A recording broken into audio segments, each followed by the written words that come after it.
In this interview of Ralph Nader by Chris Hedges, it is suggested that Bernie Sanders is not really running to win. The following points are made. Bernie has been under the influence of the Clintons and the establishment for a long time. He has little bargaining power since he agreed to support Hillary already. He does not attack Hillary aggressively on her record, but pulls his punches.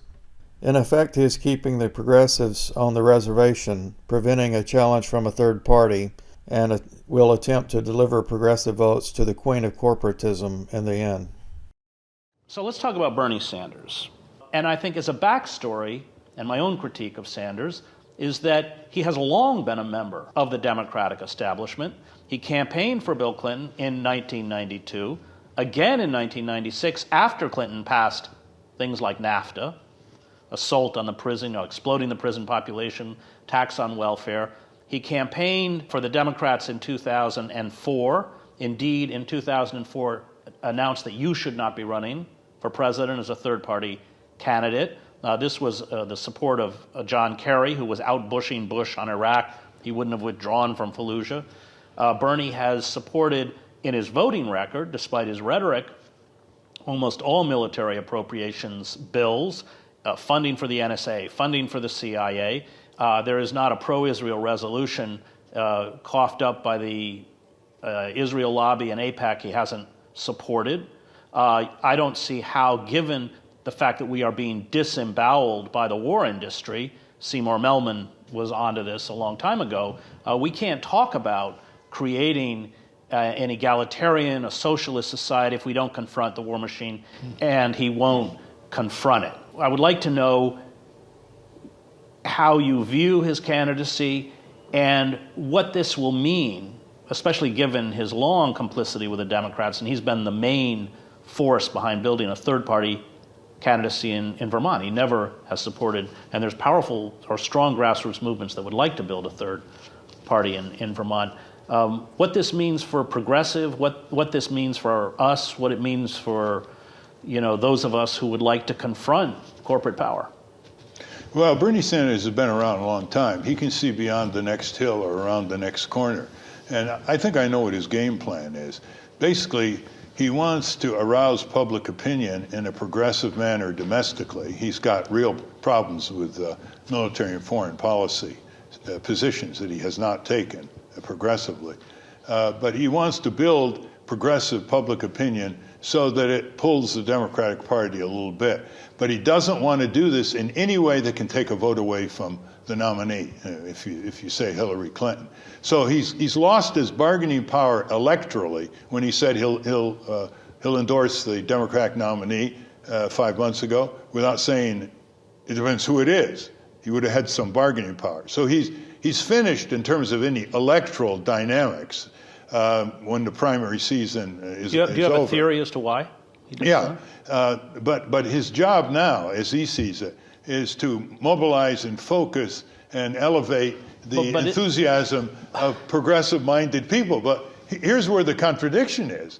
If you don't go into the electoral arena to win, and you got to go after the leader in the polls, Hillary Clinton, you don't have to do it nastily, but she's very vulnerable. Militarist, a Wall Street, a corporatist, the worst on her record. And she said, annihilate the Iranian people. The Iranian, if they have a nuclear weapon, annihilate an entire people, 75 million people. And she said in her last answer to her question on the first debate recently, when they said, what are the enemies you're most proud of? And she put the Iranians. Right. Imagine if she had said, the Israelis, or it's just amazing how she can get away with stuff like that. Here's the contradiction, Chris. If he doesn't go electorally in a serious way to win, then he's setting up millions of Americans and young Americans for a huge morale collapse. I know. When in April or May, he appears on the stage with Hillary Clinton, if she's the nominee and the winner of the primaries, and he endorses her. And then he is folded into the whole Clinton war Wall Street machine. Right. He goes back to the Senate as a hero. He has a little more influence in the Senate. Maybe he'll get 2 senators to sign on to his single-payer bill. He couldn't get one other senator to sign on to his He single voted payer for bill. Obamacare, though. Yeah, and he has a huge mailing list, and he continues his merry way. So he's got to be called to account here. Look, Bernie, you've got to go all the way. You've got to take it to November. And he says, no, I'm not going to take it to November. I'm not going to be responsible for the defeat of the Democratic Party. But he's part of the Democrat. He sits in the caucus. Yeah. He has seniority. The Democrats, in a quid pro quo, do not mount serious candidates against him in Vermont. And in return, he doesn't support third-party candidacies, including your own. And here's the nub. The Democratic establishment and their political operatives are amused by Bernie Sanders day after day. They're not fearful of him. They're amused. Why are they amused? Because he's given up his bargaining power and says he's going to nominate, he's going to support the Democratic nominee. He's not going to go independent.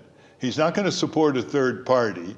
So they're amused because he's going to get more votes out for Hillary Clinton. Isn't he just giving Hillary Clinton her talking points week by week? I think you pointed out. Yes. What Hillary Clinton now is doing is to camouflage her corporatist and military crimes and misdeeds. She basically is learning how to mimic Bernie Sanders with his language. So she is now for a minimum wage increase. Well, we couldn't get her to come out for a minimum wage increase sponsored by the Democrats, $10.10 an hour, until May of last year. And we had to get women's groups and children's protection groups to again and again appeal to her. Well, she opposes the TPP, sort of. Yeah. You know, after largely being one of the engines behind its creation. Behind NAFTA, behind the World Trade Organization. She supported the deregulation of Wall Street by her husband, Bill Clinton. Never challenged the corruption and the greed that led to the collapse on the economy. No, this is a tragic period in American history. What is that? So let's say this scenario that you suggest plays out, which I expect it will, and it's one of the reasons why I've been very critical of Bernie Sanders. So it does play out. What does that mean for us? If he, you know, this kind of moral and physical collapse with Bernie selling out to the Clintons and the Democratic establishment, what's that? What are the consequences of that? The consequences are he doesn't mean what he says, therefore he'll come across as a betrayer of millions of people who went to his rallies and are telling pollsters he's our choice, because he has entered the two-party prison and basically says, I'll drop all my principles because I think the Republicans are worse than the Democrats. Well, I think he's already shown that he is in that prison.